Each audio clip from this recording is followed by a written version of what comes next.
بقول لك يا ست هانم. في ايه؟ عامله ايه؟ انت ايه اللي مطلعك ورايا؟ اطلع بره. هقول لك كلمتين بس يا ست هانم، ما تحكيش. كلمتين؟ انت اتجننت طالع ورايا؟ ايه يا ست هانم انت بتكلميني كده ليه يا ست هانم؟ يا ست هانم ده كلمتين بس يا ست هانم. عايزه تخلص. هو انت جمالك كام في المية؟ نعم يا عينيا، وانت مالك؟ استنى بس ليه في الباب انت كده؟ ايه في الباب يا حيوان انت؟ اوعى سماعي الناس. يا ابني انت اتجننت. اوعى كده اطلع بره. انا عاوز بس اعرف حاجه، انت جمالك كام في المية بس؟ وانت مالك؟ وبعدين يلا كده اتكل على الله. يا ست هانم يلا بقول لك غور في على حاجة. ناحيه. امشي يا عم برجة الدكتوره. ايه الهم ده؟ حاضر عامل ايه؟ الحمد لله. ايه الراجل العظيم ده؟ شكله جامد يا ليل طول شوية.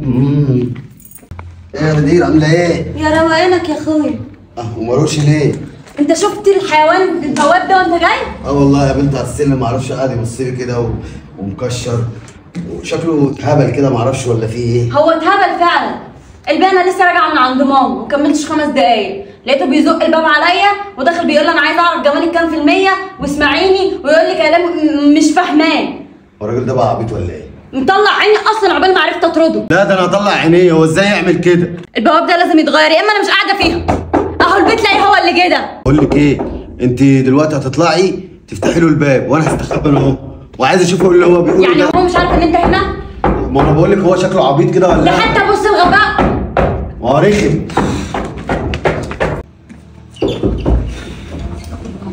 خير. ست هانم هو سؤال واحد تجاوبيني بس عليه وخلصت الحكايه. اسال عشان انا اتعبت.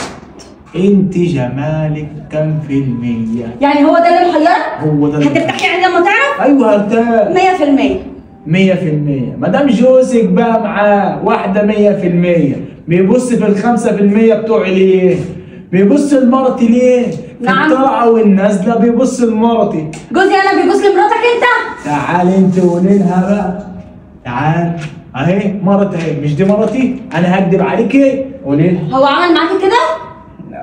كل ما يبقى نازل يقعد يبصبص لي كده، وبعد كده الاقي كلامه مش كويس وكلامه مش محترم، وبقى يقول لي ايه الحلاوه دي وايه الطعامه دي، واخر حاجه قالها لي انت خساره في جوزك. شفتي بقى انا ست هانم؟ انت مش ماليه عينه. شوفي لك بقى حل معاه ست هانم، لا اطلع اروح اعمل لكم نصيبه وهودكم في داهيه. حل الموضوع مع جوزك يا ست هانم، هو لو مش شايفك حلوه ما كانش اتجوزك، كان اتجوز عليكي. خلاص خلاص خلاص، حقك عليا يا سهيل. روحوا انتوا وانا هتصرف. الموضوع ده لو اتكرر تاني هيبقى يومكم اسود. خلاص يا عم. يلا.